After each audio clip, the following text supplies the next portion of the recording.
اور جو مال ہم نے ان کو عطا فرمایا ہے اس میں سے نیک کاموں میں خرچ کرتی ہیں، اور قربانی کے اونٹوں کو بھی ہم نے تمہارے لیے اللہ کے شعائر مقرر کیا ہے،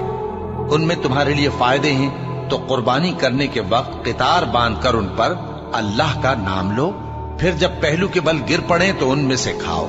اور قناعت سے بیٹھ رہنے والوں اور سوال کرنے والوں کو بھی کھلاؤ۔ اس طرح ہم نے ان کو تمہارے زیر فرمان کر دیا ہے تاکہ تم شکر کرو۔ اللہ تک نہ ان کا گوشت پہنچتا ہے اور نہ خون، بلکہ اس تک تمہاری پرہیزگاری پہنچتی ہے۔ اسی طرح اللہ نے ان کو تمہارے زیر فرمان کر دیا ہے تاکہ اس بات کے بدلے کہ اس نے تم کو ہدایت بخشی ہے اسے بزرگی سے یاد کرو، اور اے پیغمبر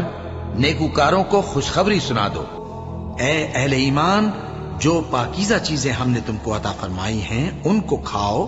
اور اگر اللہ ہی کے بندے ہو تو اس کی نعمتوں کا شکر بھی ادا کرو، اور اس وقت کو یاد کرو جب تم زمین مکہ میں قلیل اور ضعیف سمجھے جاتے تھے اور ڈرتے رہتے تھے کہ لوگ تمہیں اڑا نہ لے جائیں، یعنی ختم نہ کر دیں، تو اس نے تم کو جگہ دی اور اپنی مدد سے تم کو تقویت بخشی اور پاکیزہ چیزیں کھانے کو دیں تاکہ اس کا شکر کرو۔ اور جو لوگ ایمان لائے اور وطن سے ہجرت کر گئے اور اللہ کی راہ میں جہاد کرتے رہے، اور جنہوں نے ہجرت کرنے والوں کو جگہ دی اور ان کی مدد کی، یہی لوگ سچے مسلمان ہیں،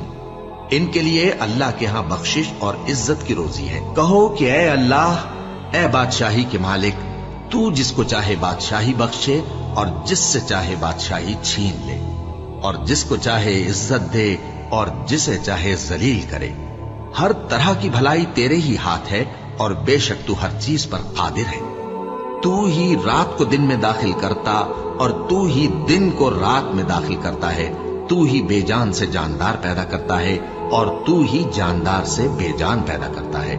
اور تو ہی جس کو چاہتا ہے بے حساب رزق بخشتا ہے۔ وہ وقت یاد کرنے کے لائق ہے جب عمران کی بیوی نے کہا کہ اے پروردگار، جو بچہ میرے پیٹ میں ہے میں اس کو تیری نظر کرتی ہوں، اسے دنیا کے کاموں سے آزاد رکھوں گی، تو اسے میری طرف سے قبول فرما، تو سننے والا ہے، جاننے والا ہے۔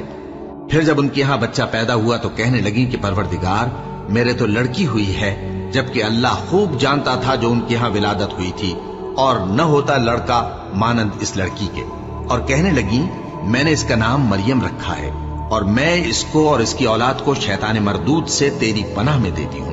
تو اس کے پروردگار نے اس کو پسندیدگی کے ساتھ قبول فرمایا اور اسے اچھی طرح پرورش کیا، اور زکریا کو اس کا کفیل بنایا۔ زکریا جب کبھی عبادت گاہ میں اس کے پاس جاتے تو اس کے پاس کھانا پاتے۔